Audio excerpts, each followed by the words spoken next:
With the reading of Transcendental Diary, Travels with His Divine Grace, A.C. Bhakti Swami Prabhupada. And this book includes this traveling time from August 1976 to October 1976. Okay, it's written by Hari Shauri Dasa, the personal servant of one of the personal servants of His Divine Grace, Srila Prabhupada. So we are in Sri Vrindavana Dhama, September the 5th, 1976. Today is Lord Vamana's appearance, and we observed a half-daily fast. It is only one sentence, and then it's going to the other events. The pleasant idyll Srila Prabhupada enjoyed on his first night in the garden has been short-lived. Now, the temple management and disputes between the leaders are once again taxing his brain. He is always frustrated with the management here. Reports of gross overspending are the cause of his present anxiety. Vrindavana is one of our most important centers, and a great deal of money has been spent on the temple and on a guest house that has not yet proved successful. Prabhupada is anxious that bad management may not end up spoiling everything. This morning he met with Hansadutta and Akshayananda Swamis. Hansadutta seems to generate agitation and controversy wherever he goes. He has been here for only 2 months, and already the devotees have polarized into 2 camps. Were divided into 2 camps. Those that want him to take over as temple president, and those who don't. There is indeed a general dissatisfaction with the way Akshayananda Maharaj runs things. But although Srila Prabhupada shares this, he made it clear this morning what he wants from each of them.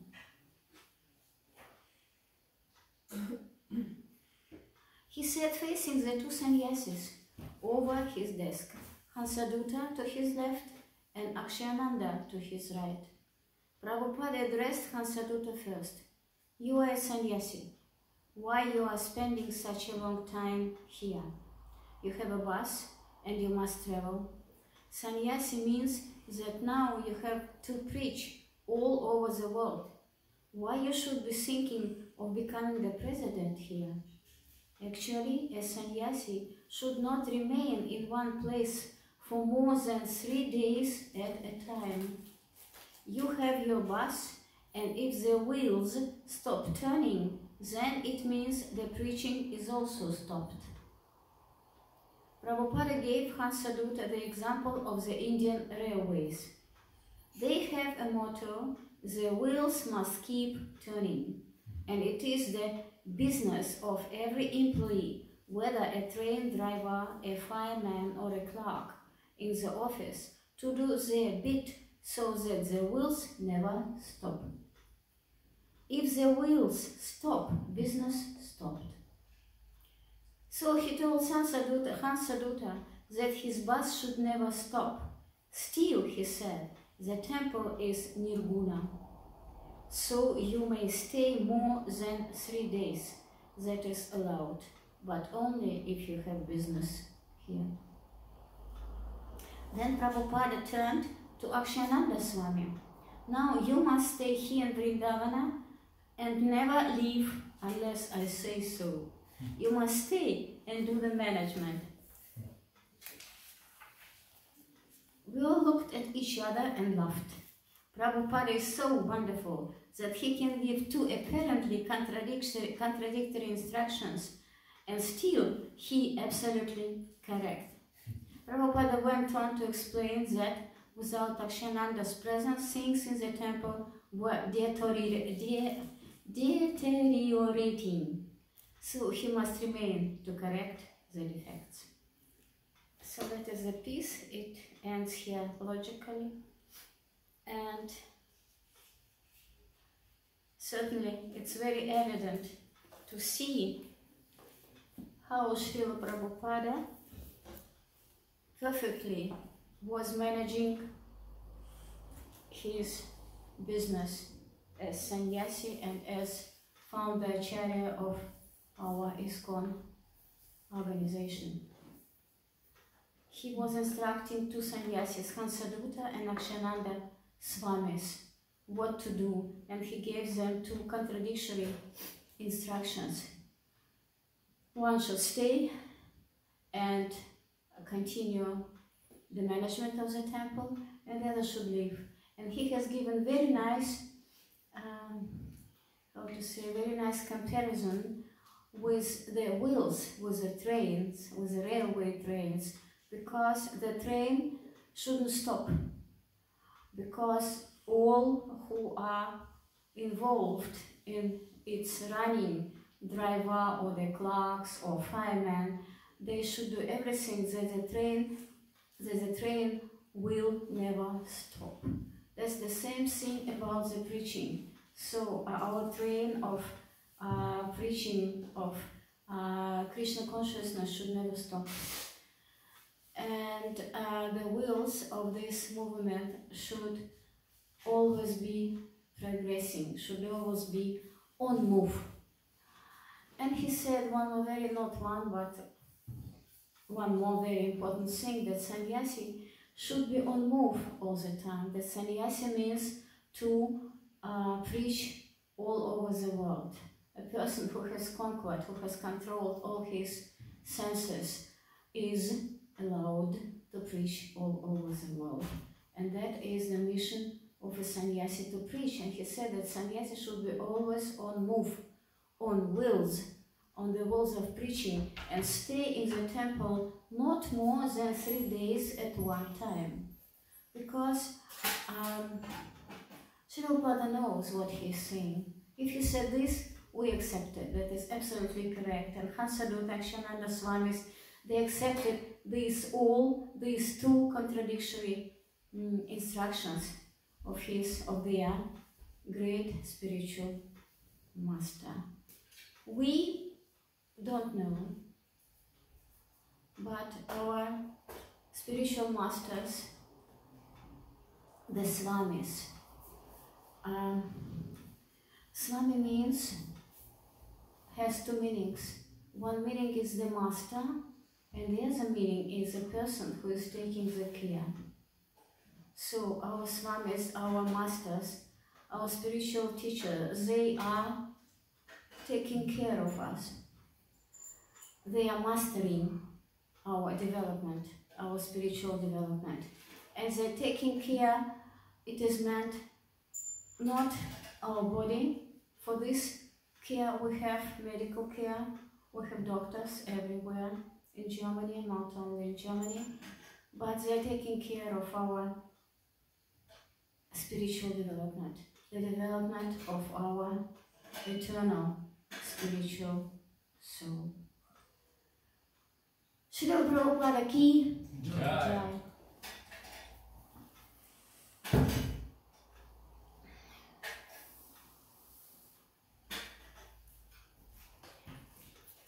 So now we're reading Srimad Bhagavatam, 6th canto, part 16 and text number 32.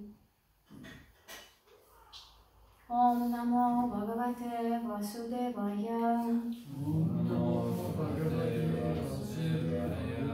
Om Namo Bhagavate Vasudevaya. Om Namo Bhagavate Vasudevaya.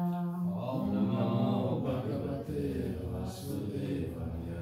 Narayanam Namaskritya Naram Chaiva Narottamam Devim Saraswatim Vyasam Tato Jaya Mudirayet. Before speaking of Srimad Bhagavatam or giving class in Srimad Bhagavatam, that is itself the means of contest. We are giving our humble obeisance to the Lord Narayana and to the supermost human being, Narayana Rishi, and to the goddess of learning, Mother Saraswati.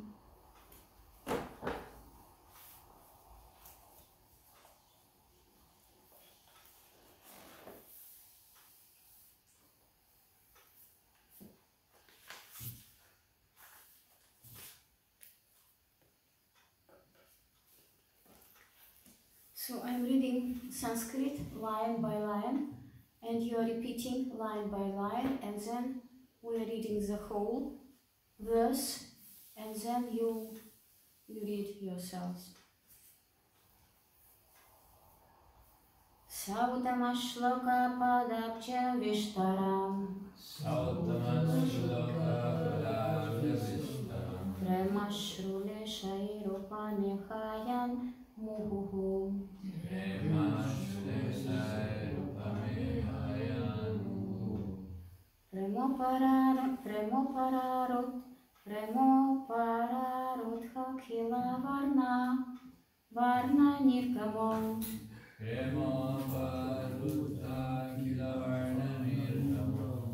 Naiva shakatam prasaniditum chiram.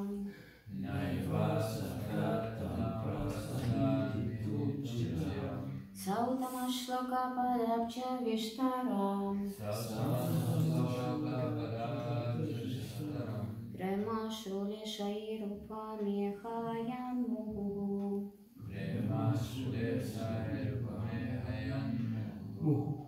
Premopararutha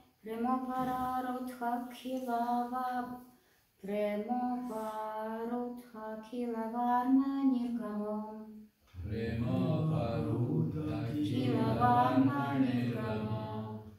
Naiva shakatam prasamiditum chiram.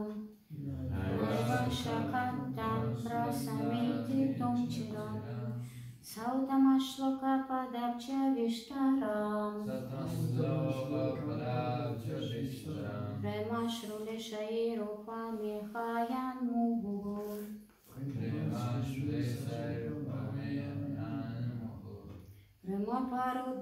Premoparut hakila varna nirgamam.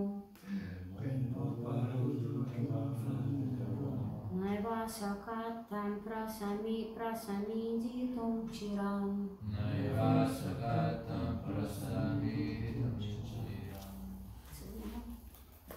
Sautama shloka padabhya vishtaram. Sautama shloka padabhya vishtaram. Premashrule shairupanehayan muhuhu. Premashrule shairupanehayan muhuhu. Premoparut hakila varna nirgamam.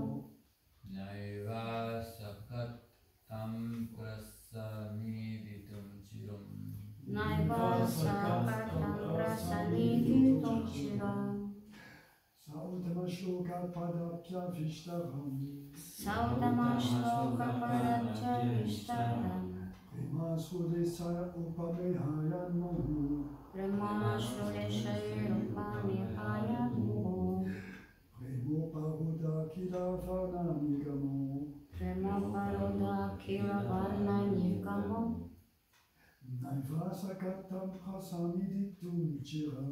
Naiva sakatam prasamiditum chiram. Sautama shloka padabhya vishtaram. Premashrule shairupanehayan muhuhu. Premoparut hakila varna nirgamam.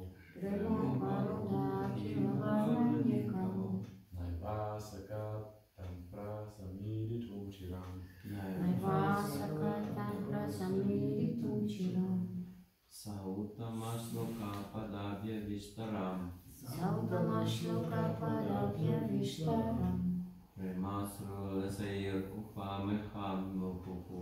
Premasrulesayir upamehayam muhu. Premoparutha hila varna nirgamo. Premoparutha hila varna nirgamo. Naivasakatam prasamiditum chiram. Naivasakatam prasamiditum chiram. Thank you very much. It's not so easy to read Devanagari, the holy language. So now we are reading the wordly translation. Sa, He, Uttama Shloka of the Supreme Personality of Godhead. Pada Abja of the Lotus Feet. Vishtaram, the resting place. Premashu, of tears of pure love. Leshaim, by drops. Upamehayan, moistening. Muhu, again and again. Prema uparutha, choked with love. Akila, all. Varna, of the letters. Nirgama, the coming out. Na, not. Eva, indeed. Shakat, was able. Tam, unto him. Prasamiditum, to offer prayers. Chiram, for a long time. Now we read the translation made by His Divine Grace A.C. Bhaktivedanta Srila Prabhupada. And then the text and in the puppet of him as well. So Srila Prabhupada Ki. Translation. With tears of love and affection, Chitraketu repeatedly moistened the resting place of the Supreme Lord's lotus feet. Because his voice was choked in ecstasy, for a considerable time he was unable to utter any of the letters of the alphabet to offer the Lord suitable prayers. Third, all the letters of the alphabet and the words constructed by those letters are meant for offering prayers to the Supreme Personality of Godhead. Maharaj Chitraketu had the opportunity to offer prayers to the Lord by composing nice verses from the letters of the alphabet, but because of his ecstasy, for a considerable time, he could not join those letters to offer prayers to the Lord. As stated in Srimad Bhagavatam 1.5.22, Idam hi pumshas tapasa shritasya vam visvistasya shuktasya cha buddhidata yohom avichutor artha ritha kalibhir nirupitum yad utama shloka gunanonar gunano varnanam. If one has a scientific, philosophical, political, economic, or any other abilities and wants perfection in his knowledge, he should offer prayers to the Supreme Personality of Godhead by composing first-class poetry or engaging his talents in the service of the Lord. Chitraketu wanted to do this, but he was unable because of loving ecstasy.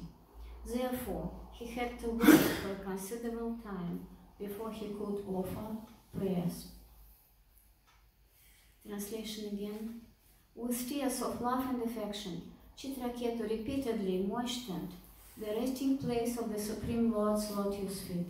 Because his voice was choked in ecstasy, for a considerable time he was unable to utter any of the letters of the alphabet to offer the Lord suitable prayers.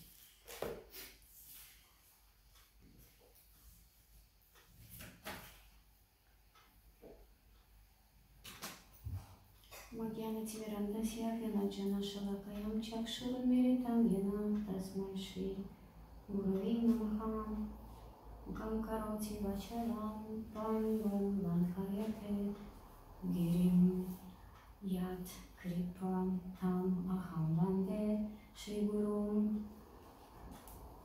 Dinataranam. So the text, the last text, means I offer my respectful obeisance unto my spiritual master, who delivered, the deliverer of the fallen souls, and he, by his mercy, the dumb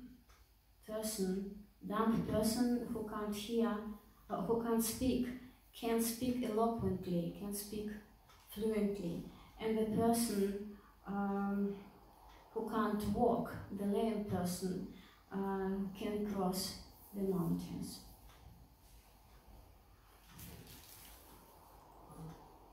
Namo Vishnu Padaya Krishna Krishnaya Bhutale Srimate Bhaktivedanta Swami Namine Namaste Saraswati Devi Gauravani Pracharini Vishesha Shunyavadi Paschatya Dashatarine Namo Vishnu Padaya Krishna Krishnaya Bhutale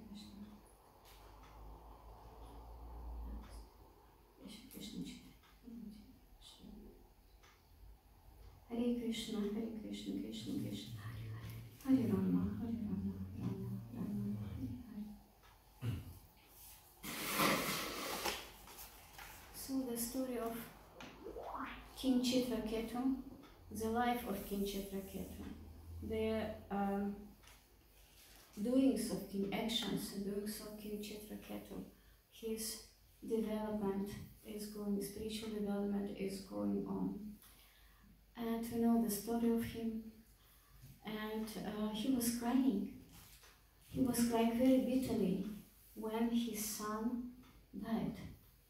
His wife was crying, all the queens were crying. There was just a mourning, yelling, something like this. It was a great cry, because the son of King Chitraketu was dead. But then he appeared again, and then we all know that King Chitraketu, with the help of Narada Muni and Angira Muni, could understand the sense of life, the difference between material and spiritual world, and he left his kingdom, and he going to look, to search for the Lord. So there are different, we can cry differently. We can cry if someone of our relatives or friends, or I don't know, some of Hollywood stars we love, some of boxers we love, some of other idols we love, so dies, we are crying. Yes, so my idol is dead. This crying has nothing to do with the spiritual ecstasy that King Chitraketu is experiencing. Crying in ecstasy when he meets the Lord, and moisturing the place of his lotus feet. He met Sankarsana, that is one of the incarnation of the Supreme Personality, and we know that Sankarsana, Balaram Sankarsana, or they symbolize our spiritual masters who are leading us on the path of our development. So he was moisturing the place where the lotus feet of his spiritual master are, because without his spiritual masters Angira Muni and Narada Muni, he couldn't understand the sense of life and he could stay more and more in this dead material position without understanding the difference between the soul and the body. As the result of his intensive, persistent prayers, he has got this opportunity to meet the Lord. It didn't happen simply just because he wanted or someone wants to meet the Lord. I want to meet the Lord. I love the Lord. Yes, I do this and that and this and that. We don't know what we are doing. And our claims are not righteous. We are claiming for something like this, like that. I mean, in our devotion service, yes, we have claims. I can do it better, I want to do this, or I like it better. Why he is doing, why me not? Yes, there are our claims. The claims, if they are valid, these claims, if they are real, if they are allowed, these claims, that's a good question. Bhakti Maharaj, who was here some days ago, he was speaking about this. Certainly, it is not possible to understand very deeply what he was speaking, everything what he was speaking about, but we can catch, we can understand some traces, tendencies of what he was speaking. And he was speaking about righteous claims. We have right to claim or not, about our valid claims or not. He was speaking about Ishvara and non-Ishvara. So what claims can we have because everything is controlled by Ishvara, yes? And the claims we are having, very often they are funny. They are very funny. They have no basis, they are not grounded, and they have no reason. And they have no cause, because Ishvara, Paramakrishna, is the cause of all causes. And not we, and not our claims, and not our wishes. That's why it is very nice, I think, to weigh or to control our claims, to weigh on the ways. Is it okay? It has weight? It has right if I claim this way, or maybe it has no right if I claim this or that. We claim, we have claims before devotees. We have claims before temple president. We have claims before guru. We have two claims to. We have claims to God, to Krishna. Yes. So we should check the validity, the righteousness of our claims. We should control our senses and check it. So, but Chitraketu, King Chitraketu, because of his two spiritual masters, he has got this opportunity to cry for God, to cry for God, to cry for his mercy, to cry for his appearance in his heart. And that's why he got it. He wanted very much. Certainly, imagine you can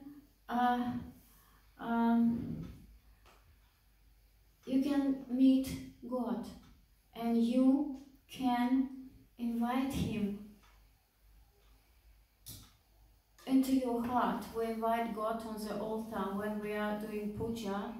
We invite him with the flower, with the water, with the cloth, and with the fire. We invite him. Idam, we say this word idam. Idam means here. Come here. Stay here with us. We invite him. Pujari invite the God on the altar. So with our prayers, we invite God to come into our heart.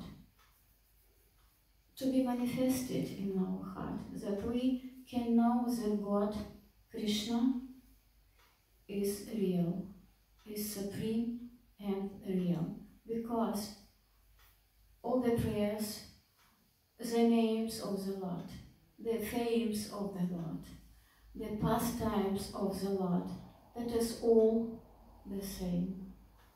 These things are identical. If we say Krishna, we think about his pastimes. If we say Damodar, we think about Krishna, about Mother Yashoda, about this pastime. If we say the other name, Sankarsana or Balaram, we think about Krishna. Yeah, so we can think about Krishna in Bhagavad Gita, because in Bhagavad Gita, Krishna, just like a spiritual master, he is instructing Arjuna.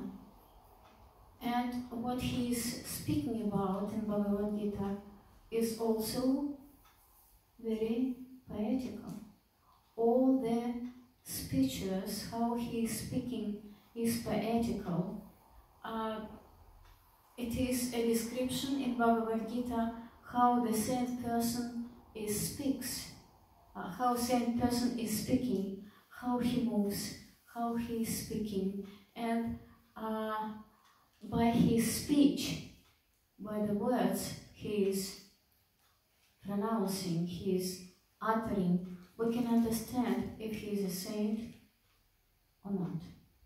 A fool person sometimes wants to be a saint, and he says, I am Guru, I give you the mantra.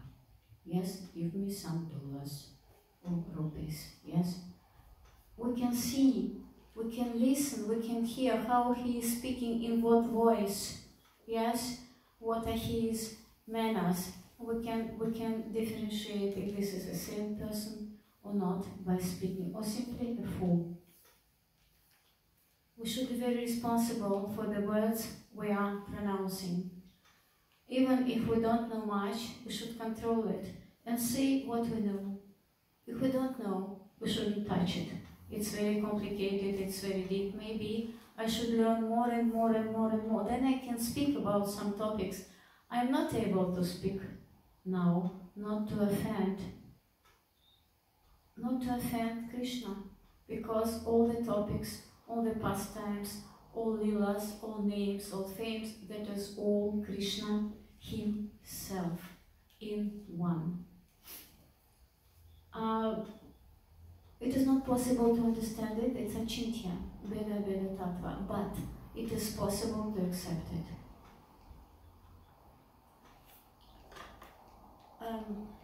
In Bhagavad Gita,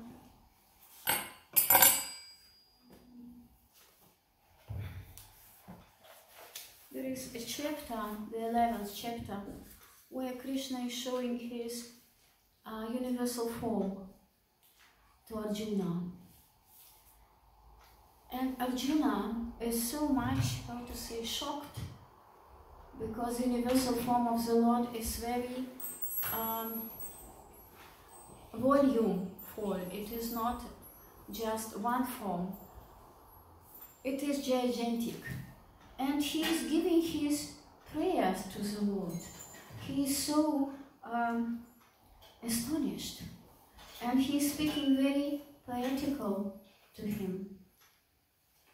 O Lord of the universe, I see in your universal body many, many forms, bellies, mouths, eyes expanded without limit. There is no end, there is no beginning, and there is no middle to all this. That is poetry, that is very poetic prayer of Arjuna to the Lord. Your form, adorned with various crowns, clubs, and discs, is difficult to see because of its glaring effulgence, which is fiery and immeasurable like the sun. Listen, isn't it poetry? Such beautiful words and beautiful metaphors. You are the supreme, primal objective. You are the best in all the universes. You are inexhaustible, and you are the oldest, and you are the maintainer of religion, the eternal personality of Godhead. The prayers are very poetical. we use the language. That is certainly translation because we don't understand Sanskrit, but we can imagine how it sounds in Sanskrit, how much love, how much poesy, how much respect is put in these prayers. We give prayers to show our respect and love. You are the origin without beginning, middle, or end. You have numberless arms. You and the sun and moon are among your great unlimited eyes. By your own radiance, you are heating the entire universe. We can see the form. We can hear this meaningful poetry of the Sanskrit Devanagari language put into these prayers. Also, you are one. You are spread throughout the sky and the planets and all space between. O Great One, as I behold this terrible form, I see that all the planetary systems are perplexed. He is afraid, he is feared, but that means that the prayers lose their poetry, their poetical sound, poetical impulse. All the demigods are surrendering and entering into you. They are very much afraid, and with folded hands they are singing the Vedic hymns. They are afraid, but nevertheless they are singing Vedic hymns. Hymns is just like a prayer. We know Brahma's prayers and Brahma Samhita to glorify the Lord, to glorify more and more and more and more and more. Maybe Sanskrit words or Bengali words can allow us to do it more, but if we don't know the language, we use what we have, this translation, but we feel the poetry, we feel the power of the words, the power of the language, the power of love and respect to God. The different manifestations of Lord Shiva, the Adityas, the Vasus, the Satyas, the Vishvadevas, the two Ashwinis and Maruts, the forefathers and the Gandharvas, the Yakshas, Asuras, and all perfected demigods are beholding you in wonder. They all are praying. They are holding and beholding their prayers to him. That's what Arjuna, that is Arjuna prayers to the universal form of the Lord. Almighty armed one, all the planets with their demigods are disturbed at seeing your many faces, eyes, arms, bellies and legs, and your terrible teeth, and as they are disturbed, so am I. But the prayers, in spite of being feared, the prayers are respectful. The prayers are poetic. That is, I wanted to give it just like an example of the poetry of the prayers we are giving. We're giving prayers when we're entering the room every morning to Mangala Arati. When we're entering the room during the day, we're giving our prayers. We're giving maybe the same prayers. We're giving prayers to the deities. We're giving prayers to the Vaishnavas. We're giving prayers to Srila Prabhupada. They are poetical because they're full of love and respect. And King Chitraketu, he wanted to give his prayers because he was overseas. He was full of love to God, but he was in such an ecstasy that he couldn't say a word. When in such a position, in such a state, we are allowed not to say a word because it is not possible. If the ecstasy, love to God, is pure, it is difficult to speak. I don't know this ecstasy, but I think so, yes, because I believe that it's this way, because it is written here. The prayers are the descriptions. All the lilas, all the prayers, they are the descriptions of the pastimes of the Lord. That's why there can't be anything else but only poetical, full of love and respect to him. I'm repeating these words, love and respect, because that is the substance of the prayers. Sometimes we are speaking the prayers of our own. We don't know the prayers, but we want something. We are overwhelmed with some feelings. We say, oh, please help me. I'm so helpless. Please give me your mercy. That is also allowed if the prayers are coming from our heart and sincere. Poet, in Sanskrit, kavi means poet. So Lord Brahma, the original poet, he has got the prayers he offered to Vishnu, he offered to Krishna. And he offered these prayers before he came to this material world.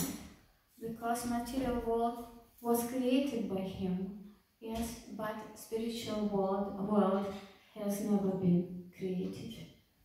Spiritual world is eternal, and the prayers of Brahma, and they are eternal, because the person, the cause of all these prayers is supreme and eternal. That's why if we are offering our prayers, they are also eternal. And offering our prayers, pronouncing them correctly, pronouncing the text correctly, that is all prayers, that is all spirit, that is all holy language. Correctly, more and more, we are getting more and more eternal and getting more and more away from all these material, very, very, how to say, rude words. Listen, please, what the people are, how they are speaking in the street, to the lexicon. It's full of bad words, it's full of rude words, it's full of non-respectful words. They are speaking with each other, mother and son, they are speaking with each other. Mother is shouting at the small son because he's doing something wrong. Well, she thinks that it is wrong, yes. Mother and the son relationships, because they don't know how to speak with each other. They don't know the holy words. They don't know what it means to be in the respectful relationships with each other. We are learning them. We have Srimad Bhagavatam. Bhagavad Gita, it's a bit different position, but we have Srimad Bhagavatam to understand the position of the Supreme, of Krishna, to understand the position of demigods, because if we pray to demigods, these are all poetical prayers, but they are not eternal, they are temporary, and we are getting more and more into our temporary position. We shouldn't do it, because we respect demigods fully, but our prayers should be directed to Krishna, to the Supreme, to understand his position. The whole Srimad Bhagavatam, all 12 cantos, they're full of the pastimes of the Lord. These are descriptions the prayers give us to know. Every prayer is a description of almost every of the Lord. We have Srimad Bhagavatam to understand him, to understand his position as the Supreme, as Krishna. That's why we have all these descriptions. Chaitanya Charitamrita, also the description of the pastimes of Lord Chaitanya Mahaprabhu, who is Krishna himself, coming to us to give us the love to God, to give us the understanding of these descriptions through the Maha Mantra. That's why we should know the value of the prayers we are pronouncing every morning, every evening, at home, when we are chanting, before we are chanting, after finishing our chanting. There are so many poetical, works of Srila Rupa Goswami, of Srila Sanatana Goswami, of Bhaktivinoda Thakur, and the other, because Narottam Das Thakur, Vishwanath Chakravarti Thakur, Rabindranath Tagore, when it was the beginning of Sankirtan movement, Narottam Das Thakur and the other Sankirtan devotees, they were distributing the books full of prayers. Even Rabindranath Tagore, he is not maybe now Parampara, yes, but his prayers to Lord are so much poetical and so much pure. That's why they were distributing these books to the people to give them understanding of the spiritual world. The spiritual world is not like our material world. Material world is only the replica. It doesn't mean we understand the spiritual world. We can understand Mother Yashoda and Damodar, this Lila, just like mother and the son. That is also spiritual world. But to get into the relationships, in the spiritual relationships, full of so much, no words, worshipping and adoration and love and affection and bringing our obeisances. It is so much that our material consciousness is limited, can't understand it. That's why we are repeating what we can't understand.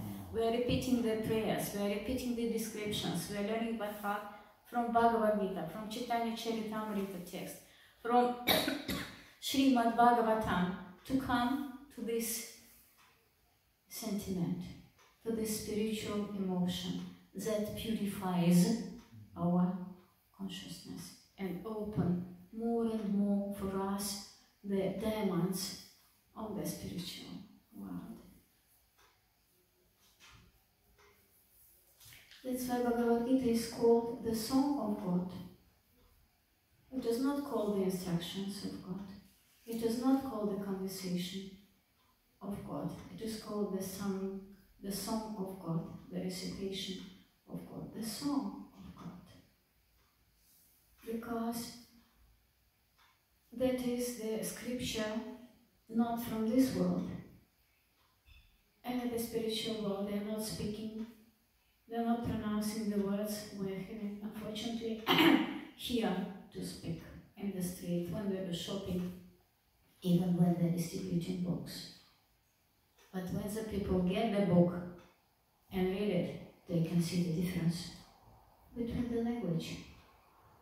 And that's what we are doing. We bring the people the love of God. We bring the people respect to God. We bring the people their prayers they have no idea of.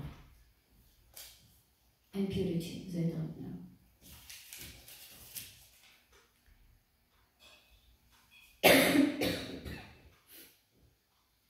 There can be maybe an example that when the small boy wants to have something, he comes to his parents and he says, "Oh, I want to have this car. I want to have this toy. I want to have this. I want to have..." Okay, the mother, the clever mother is saying, okay, but to have this, first you should get the good notes at school. Then maybe when you're grown up, you can find a job, and then you can get money, and then you can buy all these things you want. So it's about us, yes, as well. We should learn to come to the understanding of the poetry, of the prayers, of the wonderful descriptions of Srimad Bhagavatam. We are learning. We should be good boys and good girls, yes, to come back to home, to come back home.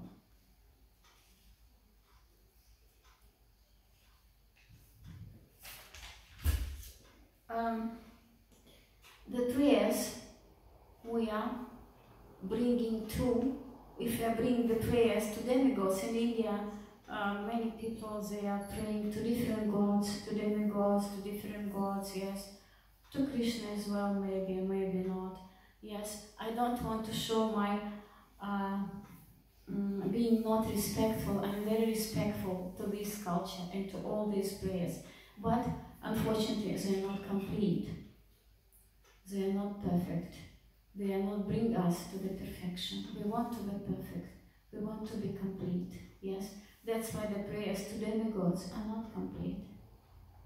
And the prayers of Brahma in Brahma Samhita to Govinda, to the Supreme Personality of Godhead, they are absolutely perfect. That's why eternal. Because they are, the origin of these prayers is bliss. They are blissful. If we compare these prayers to the impersonal prayers, they are incomplete. Because impersonalists, they want to merge with Brahman, in Brahman, to merge in Brahman, this Brahmajyoti, the light of Krishna's body. And that is all.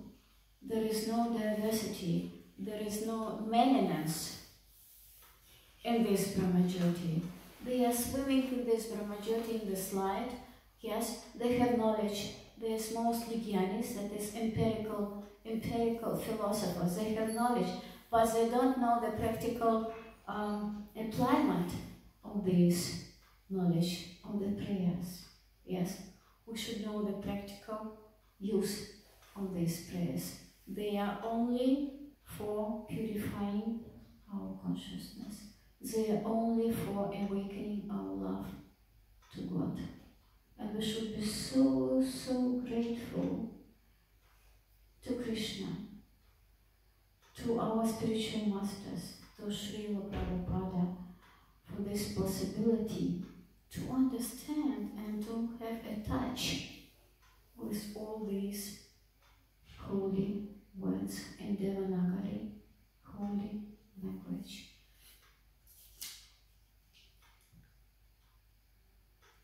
So, Brahmajyoti is attractive one side because it's light. We're attracted to the light, yes, but there is no attraction of the relationships in it. The relationships between God, between Krishna and his devotees are very, very attractive. The people are coming to the temple because they are attracted to the beauty of the altar, to the beauty of Srila Prabhupada, to the beauty of the lectures, to the beauty of how we accept, how we invite the people to come to us. They say, wow, it's something different, you are so nice, you are so pleasant, you are so polite, you are all smiling, you look so happy. That's why Srila Prabhupada made the happies from hippies. Yes, he put them into the bliss of Krishna's attraction. That is the poetry of the prayers. And Chitraketu, King Chitraketu, he was so much in this, in his giving obeisances to Sankarsana, to his spiritual masters, that because of this love, he was crying and he couldn't say a word. It was an ecstasy.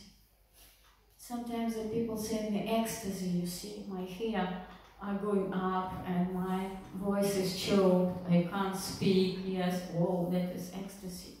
But it is not the ecstasy. The people is lying on the ground and showing his ecstasy. Yes, we can come, there is one method to check it. We kick him. Yes, then he comes again immediately to his consciousness, and we can see that is not the real ecstasy.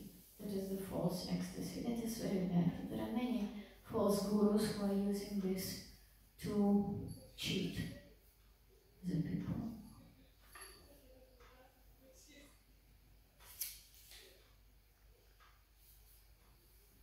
The prayers to Bhagavan are complete because Bhagavan himself is the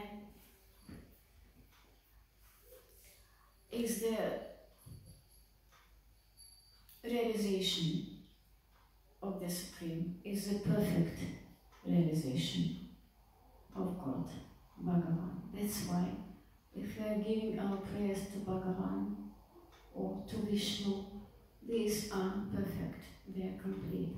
But we know that the cause of all causes is Krishna. The cause of all prayers is Krishna. The cause of Brahma and his prayers is Krishna himself. It is very important to know, because Krishna, I repeat again, and his names and the prayers to him are identical to him. That is all in one, but all that is manifest, but he is one. That is what is Achitya, difficult to understand. One more thing. I was learning Sanskrit a bit myself, but certainly I can't say I know it. No, nothing. I can read a bit, I can write a bit, but it is very important how the letters are combined in the language. Sometimes 2, 4, 3, I'm not sure about 4 letters, they come in one sign, as if in one sound. That is called joint, the joint. And here, King Chitraketu, he couldn't join the letters to offer praise to the Lord because he was in such a great excitement. The letters of the Sanskrit alphabet, they are joined together, and because of the how they are joined, the meaning can differ. For example, we can't see it here. We can see the Sanskrit in this text, for example, yes, because we have this one sound here, and then the whole line. But if it is, how to say, translated, yes, the words are separated from each other, and that also have some tint of different meaning. Sometimes the words in Sanskrit, they are written together and under this, how to say, roof. We know this line. Sometimes they are separated from each other. That is also different meaning of the words. Yes, because that is the holy language. And that's why if we are not learning by heart the prayers and the verses, and we are not repeating them, we are learning and then we should repeat. Arjuna Vallabha told me he is repeating all the prayers, all the texts, not all, but consequently every day. We are forgetting it. I also was learning so many texts in Bhakti Shastri on the farm, and very easily. It was easy. I am not boasting, it was easy. 7 shlokas in a week, then to examination. 7 shlokas from different texts, from Nectar of Instruction, from Nectar of Devotion, Bhagavad Gita, and Shri Shopanishad. 7 shlokas in a week, it's not so little. They were very, very fresh. I knew them all. But then now I have forgotten everything because I was not repeating them. That is the holy language. Our consciousness is not holified, how to say. That's why we are forgetting this. We should repeat the shlokas we are learning to stay with the poetry of these verses, of the shlokas. Uttama shloka means the Supreme Personality of Godhead. Shloka means the text, the verse in English, not text, but the verse. Uttama means the highest, the mostly perfect personality. That's why Uttama shloka means the Supreme Personality of Godhead.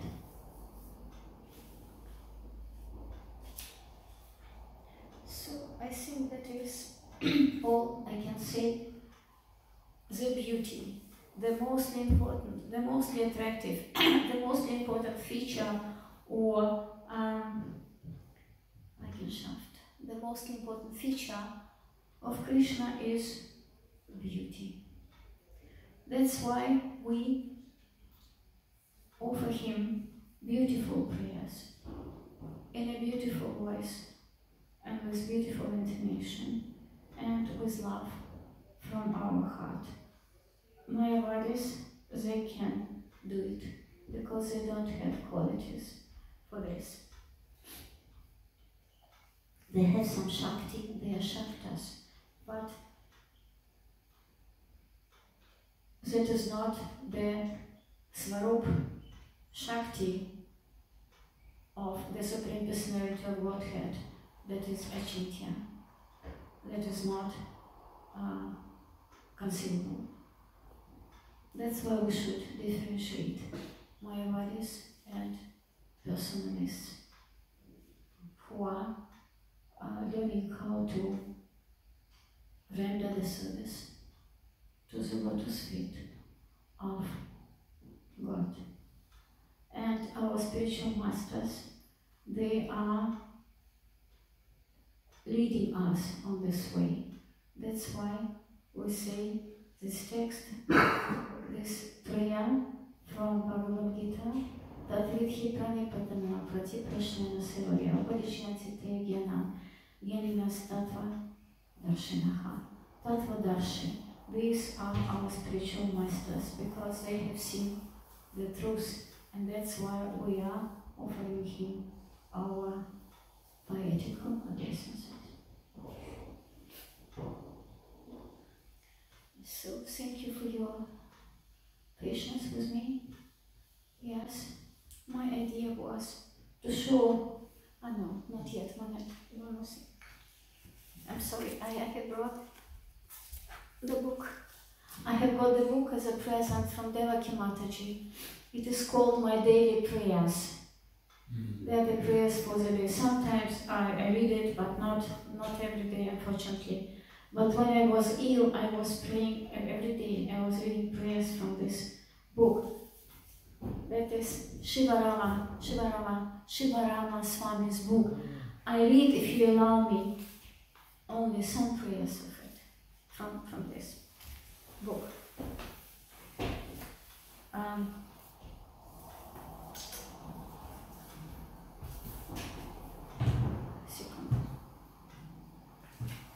One second. Yes. Radhashyam. Prayers. Yes. One of the prayers to Srimati Radharani. I read first Sanskrit. Please listen. Bhajami Radham Ravinda Netram Smarami Radham Madhura Smitashyam Vadami Radham Karuna Bharatran Tato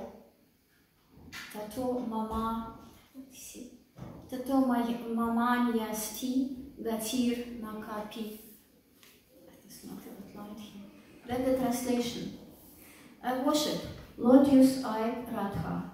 I meditate on sweetly smiling Radha. I glorify supremely merciful Radha as the only goal of my life. I have no other goal. That is Tavavali. And we can see how much poesy, how much love in this prayer.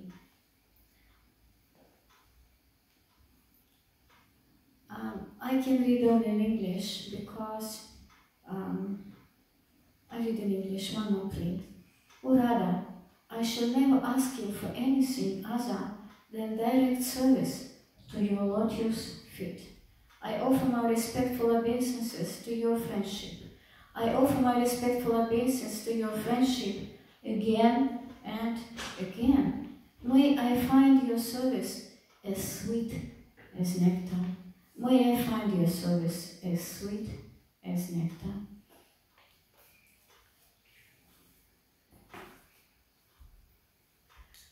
So that's all. And that's what we are saying, what we are doing when we're chanting Mahamantra. We're asking Srimati Radharani to engage us in her service, to understand that her service is sweet as nectar. Now, if you want to say something, maybe, Prabhu, you can say something or give some comments. Yeah, I really liked what he said, that these prayers are very beautiful. I was listening to one devotee, he's a Sanskrit scholar, and someone was asking him, we don't know Sanskrit, but these prayers are so beautifully written in Sanskrit. We only know English that Prabhupada translated. Are we missing something? The devotee asked, and he said, he's also a devotee, but he was saying, unfortunately, yes. Because the Sanskrit is so nicely composed, and the philosophy in the prayers is one thing, but even the poetry is so beautiful, and how it's recited, the meter is so beautiful.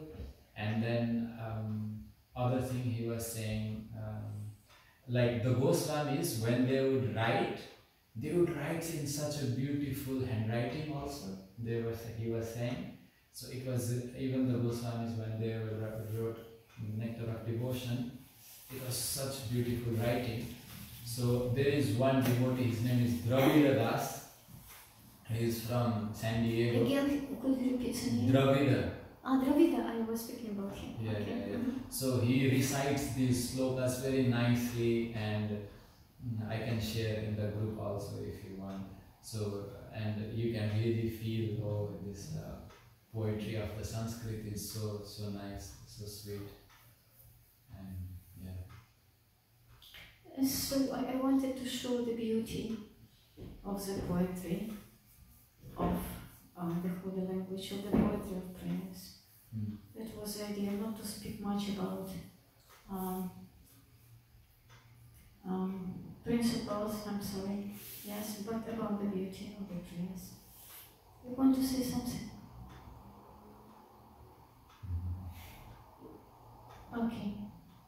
The more we pray, the more we're beautiful. No sense. Hare Krishna. What we say, we pray. Hare Krishna, that's our main prayer. Hare Krishna, Krishna Krishna, Hare Hare, Hare Rama, Rama Rama, Hare Hare. Srimad Bhagavatam ki jai.